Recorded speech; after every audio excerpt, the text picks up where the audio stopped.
Well, Irene Chen joins me now from just outside Washington. She's a managing attorney at Chen Law Group LLC. Hello there. Good evening. Good evening. So the Hainan Expo is the first of its kind for China, receiving a lot of press and buy-in by huge international brands. Talk about why this is so interesting for them, considering that there are the big exhibitions throughout the year. Well, I think it's two things. It's the timing.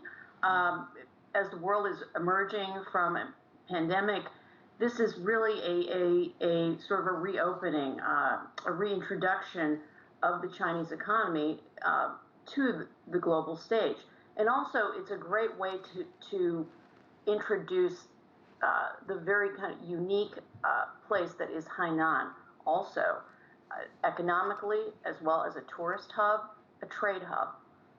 Right. Hey, and I'm going to go into that a little bit later, because right now I just was looking at some of the pictures. I mean, tickets have been snapped up within hours of going on sale. What does that tell us about demand for consumer goods in China? I mean, is it the perk of unlimited duty-free, or pent-up energy from a year of no international travel, or just a sign of the market potential of China? I think it's all three. Travel has really been curtailed over the last year, and Hainan is a domestic destination for shoppers, essentially, who want and crave the luxury goods, and they can fly to Hainan and also get the special duty-free preferential tax treatment for that. And also, Hainan has been a tourist destination for years, and it's also people wanting to go to a beautiful place and do shopping. So the expo the timing is really quite good to sort of absorb that pent-up demand. Right, I believe they call Hainan the Hawaii of China. And the timing of this also coincides with China's big push to boost consumer spending for the month of May. What about the long-term impact, though? How can this four-day expo, do you think, feed into the larger economic engine?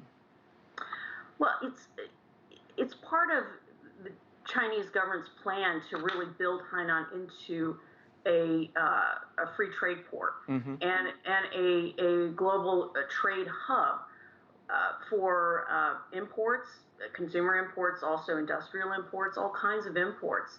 So it's sort of the first step in that years-long development of Hainan, and to introduce Hainan's potential to consumers as well as to industries. So you think this may expo want to set up shop there. Irene, so you think this expo is basically a taste of what's to come in the future? I think so. And as your former segment, your last segment mentioned, there are American companies who include very large Fortune 500 companies that have set up shop at the expo. So clearly it's attracting a lot of big interest.